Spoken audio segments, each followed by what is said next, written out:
Hi guys. இதுவரையும் உங்களுக்கு எல்லாருக்கும் நான் ரொம்ப சேஃபான இண்டெக்ஸ் லாங் டேர்ம் இன்வெஸ்ட்மெண்ட் பற்றி தான் சொல்லியிருப்பேன்.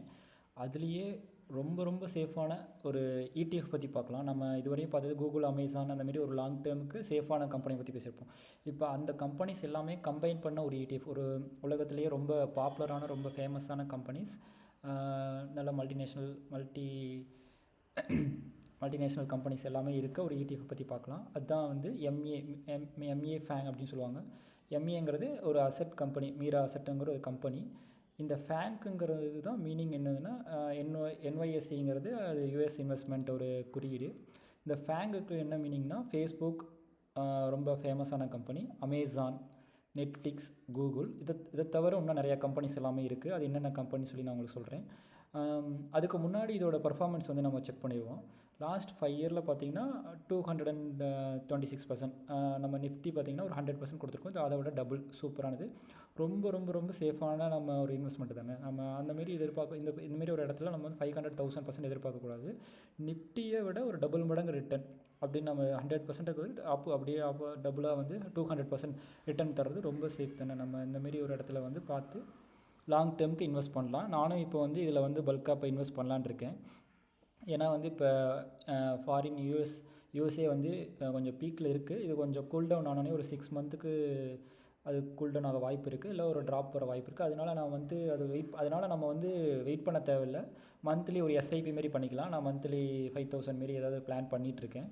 ஒரு பெரிய ட்ராப் இந்தமாரி வர வாய்ப்பு இருக்குது 6 மந்த்தில். அப்படி வருமா என்னன்னு நமக்கு தெரியாது, நமக்கு மார்க்கெட்டை கணிக்க முடியாது. நம்மளால் ஒன்று பண்ண முடிஞ்சது என்னென்னா, ஒரு நல்ல ஃபண்டை கண்டுபிடிச்சி லாங் டேர்முக்கு 10 இயர்ஸுக்கு நம்ம ஹோல்ட் பண்ண போகிறோம். இப்போ நான் வந்து 10 இயர்ஸுக்கு இதுதான் வந்து 2026 எடுத்துக்கோங்களேன். 10 இயருக்கு நம்ம இன்வெஸ்ட் பண்ண போகிறோம். இங்கேருந்து கீழே குறைஞ்சிருச்சா மேலே போயிடுச்சா நம்ம பார்த்து இன்வெஸ்ட் பண்ண மாட்டோம்ல. இந்த பீரியடில் எப்போ இன்வெஸ்ட் பண்ணியிருந்தாலும் நமக்கு லாங் டேர்முக்கு வந்து ஒரு சூப்பரான வெல்த்தை வந்து நம்ம கொடுத்துருக்கோம். அதனால தான் நான் இப்போ அதேமாரி இந்த ரேஞ்சிலையும் வந்து நான் இப்போ நம்ம 2026 இந்த இடத்துல இருக்கா அப்படின்னு தெரில. இதேமாரி ஒரு ட்ராப் 20% ட்ராப் வந்துச்சுன்னா நம்ம ஆவரேஜ் பண்ணுறதுக்கு இப்போ ஒரு 10,000 இன்வெஸ்ட் பண்ணியிருந்தோம்னா இங்கே ஒரு 20,000 இல்லை இன்னொரு 10,000 கூட அடிஷ்னலாக ஆட் பண்ணலாம். அதனால் கையில் அமௌண்ட் எப்பயுமே நம்ம இன்வெஸ்ட்மெண்ட்டில் ரொம்ப முக்கியமானது. கையில் வந்து அமௌண்ட்டை எப்பயுமே நம்ம ரெடியாக வச்சுருக்கணும் அந்தமாரி ஒரு ஆப்பர்ச்சுனிட்டிக்கு. ஸோ இந்த ஃபண்டில் வந்து பார்த்திங்கன்னா லாஸ்ட் 5 இயரில் 30%. ஓகேங்களா. லாஸ்ட் 1 இயர் பர்ஃபார்மன்ஸ் பார்த்திங்கன்னா ஒரு பீக் எடுத்துக்கலாம். அப்போ தான் நம்ம ஆவரேஜாக தெரியும். 70% நம்ம பேங்க்கில் எஃப்டியில் போட்டிருந்தோம்னா ஒரு வருஷத்துக்கு 7% தாங்க. அதை விட இது 10 மடங்கு அதிகம். இந்த பேங்க்கை விட இது எனக்கு தெரிஞ்சு ரொம்ப சேஃபானது. பட் ஏன்னா பேங்க் நீங்கள் எஃப்டிலாம் வந்து ஃபிக்ஸ்டாக 1 இயருக்கு தருவாங்க. இது வந்து நம்ம 1 இயரில் சில இந்தமாரி ட்ராப் கூட வரலாம். அதனால தான் நம்ம வந்து யாருமே இன்வெஸ்ட் பண்ணுறது. பட் நம்ம லாங் டேர்ம் பாயிண்ட் ஆஃப் வியூவில் மைண்ட் அந்தமாரி நம்ம ட்விஸ்ட் பண்ணி மாற்றி வச்சுக்கணும். அப்போ தான் நம்ம வந்து வெல்த் வந்து இந்தமாரி 10 மடங்கு நம்ம லாபம் எடுக்கணும் அப்படின்னு சொல்லி எதிர்பார்த்திங்கன்னா நம்ம ஒன்றுமே நோ பிரைன் ஆக்டிவிட்டீஸ் தான். அதாவது நம்ம மண்டையை போட்டு அதிகமாக யோசிக்கவே தேவையில்லை. இந்தமாரி ஒரு சேஃபான இப்போ சின்ன சின்ன கம்பெனிஸ்லாம் இருக்குல்ல, அந்தமாரி சின்ன கம்பெனிலாம் இன்வெஸ்ட் பண்ணாமல் இது வந்து உலகத்தில் இருக்க பெரிய கம்பெனிஸ் கம்பைன் பண்ணியிருக்க ஒரு மியூச்சுவல் ஃபண்டு. அதில் வந்து நம்ம வந்து நோ பிரெயின்னா, அதாவது நம்ம எதுவுமே அதிகமாக யோசிக்காமல் ஒரு பாட்டத்தில் வரும்போது இந்தமாரி ஆவரேஜ் பண்ணிக்கிட்டே வரும்போது அது நம்ம லாங் டேர்மில் 10 மடங்கு நம்ம வந்து பணத்தை அதிகமாக சேமித்து தரும் அப்படின்னு சொல்லும்போது இதுதான ஒரு சூப்பரான ஆப்பர்ச்சுனிட்டி. இதுதான் நோ பிரெயின் ஆக்டிவிட்டிஸ்னு உங்களுக்கு கொஞ்சம் கிளியராக சொல்ல வந்து பார்த்தேன். ஸோ இதோட மேஃபேங்கில் என்னென்ன கம்பெனிஸ் இன்வெஸ்ட் பண்ணிகிட்டு இருக்காங்க, என்ன இருக்குது அப்படின்னு சொல்லி உங்களுக்கு நான் பாயிண்ட் அவுட் பண்ண விரும்புகிறேன். சாரி,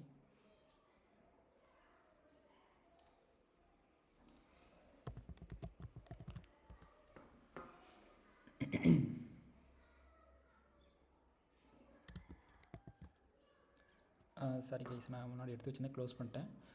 இப்போ மீரா அசெட் பேங்க் என்னென்னு நம்ம பார்ப்போம்.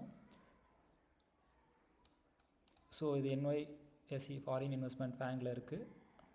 இது வந்து மேக்ஸிமம் டெக்னாலஜி ஸ்டாக்ஸ் எல்லாமே 10 highly traded growth technology stocks, US stocks எல்லாமே இதில் இருக்கும். அது எல்லாமே டாப் கம்பெனிஸ். அது என்னென்ன கம்பெனிஸ் நீங்கள் பார்க்கணுன்னா 10 ஸ்டாக்ஸ் என்னென்னா சர்வீஸ் நவ், ஃபேஸ்புக். இப்போ நம்ம யூஸ் பண்ணிகிட்ருக்க இன்ஸ்டாகிராம் முன்னாடி ஃபேஸ்புக் தான் ரொம்ப பாப்புலராக எல்லாம் யூஸ் பண்ணிகிட்டு இப்போ ஃபேஸ்புக் ரொம்ப பாப்புலராக யூஸ் பண்ணிகிட்ருக்காங்க. ஸோ இது வந்து நம்பர் 1 அந்த இண்டஸ்ட்ரியில் வச்சுக்கலாங்க. அதேமாரி கூகுளோட பேரண்ட் கம்பெனி தான் ஆல்ஃபபெட்டுங்கிறது கூகுளை வந்து சப்சிடரி கம்பெனி தான் கூகுள். அப்போ ஆல்ஃபபெட்டு தான் லீடர். அப்போ அந்த உலகத்திலே ரொம்ப பெரிய ஆல்ஃபபெட் கம்பெனி இதில் இருக்குது. அதேமாரி ஆப்பிள் இது வந்து பார்த்திங்கன்னா நம்ம சோஷியல் மீடியா யூஸ் பண்ணுறது, இது நம்ம ப்ரௌசிங் மொத்த இண்டஸ்ட்ரி இதில் தான் இருக்குது. நெக்ஸ்ட்டு அடுத்த செக்டார், இது எல்லாமே ஒவ்வொரு செக்டார் மாரி வச்சுக்கோங்க. அடுத்த செக்டார் என்னென்னு பார்த்தீங்கன்னா ஆப்பிள். வாவ்! ஆப்பிளுங்கிறது ஒரு லேப்டாப்பில் ரொம்ப, இப்போ நான் யூஸ் பண்ணிகிட்டு இருக்கோம் மேக் லேப்டாப் தான். ஒரு ஹை ஸ்பீட் விண்டோஸ் எல்லாமே நான் ஒரு 60,000 லேப்டாப்பில் யூஸ் பண்ணியிருக்கேன், 50,000. அது எவ்வளோ ரொம்ப ஸ்லோவாக இருக்கும், ஒரு கிளிக் பண்ணாவே வராது. பட் ஆப்பிளுங்கிறது எவ்வளோ ஸ்பீடாக இருக்குன்னா என்னால் இப்போ ரொம்ப என்னோடய டே டு டே ஆக்டிவிட்டீஸ் எல்லாமே ரொம்ப ஃபாஸ்ட்டாக இருக்குது. ஸோ ஆப்பிளுங்கிறது உங்களுக்கே தெரியும், ரொம்ப லேப்டாப்பில் ஆப்பிள், ஃபோனில் அதேமாதிரி மொபைல்லையும் வந்து ஆப்பிள் தான் லீடர். ஸோ அதோட இண்டஸ்ட்ரியில் இது லீடர், இதோட இண்டஸ்ட்ரி ப்ரௌசிங்கில் இது லீடர், அதேமாரி சோஷியல் மீடியா இது லீடர். அடுத்தது பார்த்திங்கன்னா பிராட்காம், அடுத்தது என்விடியாங்கிறது நம்ம சிப் மேனுஃபேக்சரிங்கில் இதுதான் லீடர். அப்புறம் அமேசான், இப்போ நம்ம ஆர்டர்ஸ் ப்ளேஸ் பண்ண ப்ராடக்ட்ஸ் பே பண்ணுறதுக்கு ப்ளே பண்ணால் ஃப்ளிப்கார்ட், அமேசான் அந்த மாதிரி இருக்கும்.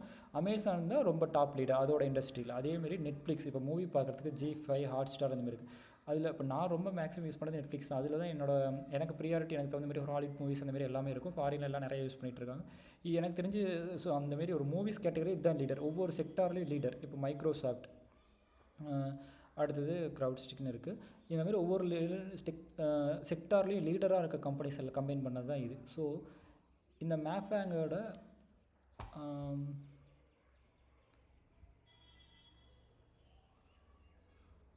Sorry guys, 1 minute.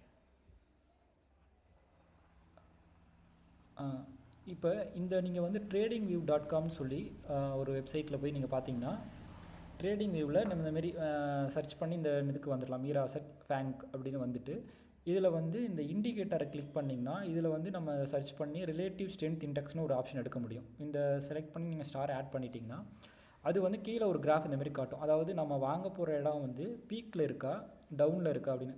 பட் இது எல்லா டைமும் கரெக்டாக இருக்குமான்னு தெரியாது. But most of the time ஒரு 75% கரெக்டாக இருக்கும்.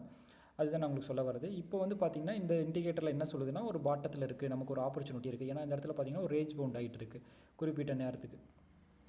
இப்போ இந்த இடத்துல இங்கேருந்து பார்த்திங்கன்னா நான் உங்களுக்கு ப்ராஃபிட் எவ்வளோ வந்துச்சுன்னு அந்தமாரி காட்டுறேன், ப்ரைஸ் ரேஞ்சு. இப்போ இந்த இடத்துலேருந்து சரி கைஸ், இங்கேருந்து இது வரையும் பார்த்தீங்கன்னா ஒரு 60% அந்த மாதிரி. அப்போ இது வந்து ஆல்மோஸ்ட் பாட்டம் தானே. இந்த பாட்டம் நம்ம எப்படி கண்டுபிடிக்கிறோம்னா, இந்த இண்டிகேட்டர்லேயே பார்த்தீங்கன்னா கீழே இந்த இடத்துல பாட்டம் காட்டுது. அப்போது இது வந்து நம்ம ஒரு ஆப்பர்ச்சுனிட்டி. இப்போ நம்ம பீக்கில் இருக்குது எப்படின்னு தெரிஞ்சுக்கலாம்னா, இந்த இடம் பார்த்திங்கன்னா ஒரு மாதிரி பீக் மாரி காட்டுதுங்களா. இந்த பீக்கில் இங்கே இந்த ஏரியாவே அதாவது ஓரளவுக்கு மேலோட்டமாக காட்டும். இந்த இடத்துல இது ஃபுல்லாக பீக்கு, அங்கேருந்து கீழே ஒரு ஆப்பர்ச்சுனிட்டி இருக்குது இந்த இடத்துல. இப்போ இந்த இடம் பீக்கு இந்த மாதிரி எடுத்துக்கிட்டிங்கன்னா அங்கேருந்து நமக்கு வந்து கீழே கொஞ்சம் விழுந்திருக்கு. ஸோ இது வந்து எல்லா டைமும் நம்ம இதனால தான் நோ பிரெயின் ஆக்டிவிட்டீஸ்னால் நம்ம இந்தமாதிரி செக் பண்ணி இந்த மாதிரிலாம் பண்ணிகிட்டே இருக்கக்கூடாது. சும்மா மேலோட்டமாக எடுத்துகிட்டு இந்தமாதிரி ஒரு சூப்பரான ஃபண்ட் எடுத்துகிட்டு லாங் டைமுக்கு இன்வெஸ்ட் பண்ணணும். நம்ம இங்கே தப்பாக இன்வெஸ்ட் பண்ணியிருந்தாலுமே இந்த இடத்துல ஆவரேஜ் பண்ண போகிறோம். அதுதான் நான் சொல்ல வர பாயிண்ட் உங்களுக்கு. அது உங்களுக்கு தெளிவாக புரிஞ்சிருக்குன்னு நினைக்கிறேன்.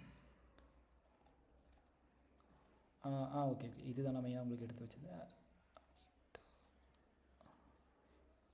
investing.com,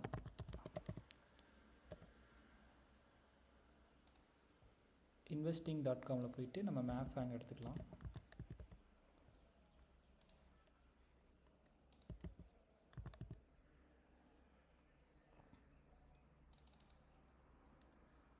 சாரி ஓகே கைஸ், அதில் இல்லையாட்டிருக்கு.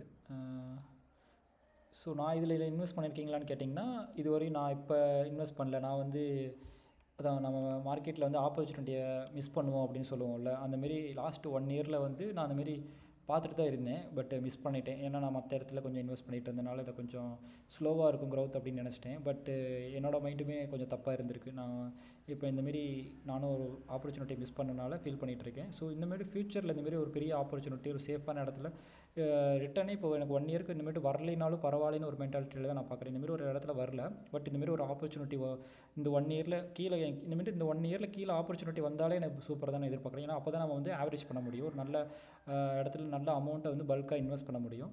ஸோ எனக்கு இனிமேட்டு இந்த வந்து கீழே விழுந்தாலுமே எனக்கு ஆப்பர்ச்சுனிட்டி, மேலே போனாலும் அது ப்ராஃபிட் தான். அந்தமாரி ஒரு மென்டாலிட்டிக்கு வந்துட்டேன். ஏன்னா நான் ஆப்பர்ச்சுனிட்டி மிஸ் பண்ணனால. இப்போ நீங்கள் இதில் வந்து லாஸ்ட்டு 2-3 இயர்ஸில் ப்ராஃபிட்டை பார்ப்போம். இங்கேருந்து இது வரையும் ரேஞ்ச் பவுண்ட் ஆகிட்டு இருக்குது. நம்ம வந்து பை ரேஞ்சுன்னு வச்சுக்குவோம். இந்த இடத்துல வந்து 30% கீழே வந்ததில் பை ரேஞ்ச். இப்போ 2023 அப்போ பை ரேஞ்சில் வந்து கரெக்டாக ஹோல்ட் பண்ணி மனசை தளர விடாமல் நம்ம வந்து வேறு எங்கேயும் இன்வெஸ்ட்மெண்ட் எடுத்துகிட்டு போகாமல் மந்த்லி இன்வெஸ்ட் பண்ணி ஒரு 1 lakh இன்வெஸ்ட் பண்ணி வச்சிட்டோம்னா, இந்தமாரி ஒரு சேஃபான ETF வந்து நீங்கள் 10,000 மற்ற ஸ்டாக்கில் வந்து நான் வந்து கம்மியாக நீங்கள் 1 லேக் வச்சுருக்கீங்கன்னா 10,000 போடலான்னு சொல்லுவேன். இதில் வந்து நீங்கள் வந்து இப்போ 10 லேக் வச்சுருக்கீங்கன்னா இதில் 1 லேக் பல்காகவே பெரிய அமௌண்ட்டே நீங்கள் போடலாம் இடிஎஃப்பில் பயம் இல்லை. ஸோ இந்த 2023லேருந்து 24 பார்த்தீங்கன்னா 91% ஒரு இடிஎஃப்பில் நம்ம இண்டிவிஜுவல் ஸ்டாக்கோட கிடையாது, ஒரு இடிஎஃப்பில் இந்த ப்ராஃபிட்டுங்கிறது செம்ம ப்ராஃபிட் இல்லை. அதேமாரி 25லேருந்து 25க்கு நானும் இப்போ தான் உங்கள் கூட பார்க்குறேன் 93%. வாவ்! அப்போ நம்ம இண்டிவிஜுவல் ஸ்டாக்கில் நம்ம இன்வெஸ்ட் பண்ணிகிட்டு இருக்கிறது பதிலாக இந்தமாரி இதிலே இன்வெஸ்ட் பண்ணிடலாம். நானும் இந்தமாரி இதே இடிஎஃப் இந்தமாரி ஒரு சூப்பரான இடிஎஃப்ஸ் எல்லாமே உங்களுக்கு எடுத்துகிட்டு வரேன். இதேமாரி நிறையா இடிஎஃப்ஸ் இருக்குது, செமிகண்டக்டர் ஏஐலாம். அந்தமாரி நான் உங்களுக்கு எல்லாமே எடுத்துகிட்டு வந்து நம்ம ரொம்ப ரிஸ்க் இல்லாத இடத்துல இன்வெஸ்ட் பண்ணலாம். அப்போ தான் நம்ம வந்து உங்களை தப்பாக கைட் பண்ணக்கூடாதுல்ல, ஓகேவா? அடுத்து 2025ல் பார்த்தீங்கன்னா இந்த இடத்துல வாங்கியிருப்போம்னா ஒரு ஆவரேஜ் பண்ணி இந்த இடத்துல பாட்டம் ஆப்பர்ச்சுனிட்டியில் வாங்கியிருப்போம்னு வச்சுக்கலாம். அங்கேருந்து பார்த்தீங்கன்னா அங்கேருந்து ஒரு 60%. அப்போ இங்கே வந்து இங்கே ஒரு 90%, இங்கே ஒரு 90%, இங்கே ஒரு 60%, 3 வருஷமாக தொடர்ந்து கன்சிஸ்டண்ட்டாக கொடுத்துட்ருக்கு. அதுக்கு என்ன காரணம்னா கூகுள் வந்து 100%க்கு மேலே கொடுத்துருக்கு. அதேமாரி அமேசானும் கடைசி 2 வருஷத்தில் 200%, கடைசி இப்போ ஒரு 1 இயராக ரேஞ்ச் பவுண்ட் ஆகிட்டு இருக்குது. அந்தமாரி ஒவ்வொரு எல்லா டைமும் எல்லா கம்பெனியும் 100% கொடுக்காதுன்னு சொல்ல முடியாது. நம்ம அதனால் எல்லா கம்பெனியும் தனித்தனியாக இன்வெஸ்ட் பண்ணி வெயிட் பண்ணிகிட்டு இருக்க முடியாது. ஓவராலாக இன்வெஸ்ட் பண்ணும்போது கலெக்டிவ் ஆவரேஜாக நமக்கு 100% ப்ராஃபிட் கொடுக்கும். So okay guys, thank you. இது மறக்காமல் சப்ஸ்கிரைப் பண்ணிக்கோங்க. நெக்ஸ்ட் இதேமாரி ஒரு சூப்பரான ETF ஒரு ஸ்டாக்கில் உங்களை மீட் பண்ணுறேன். தேங்க்யூ.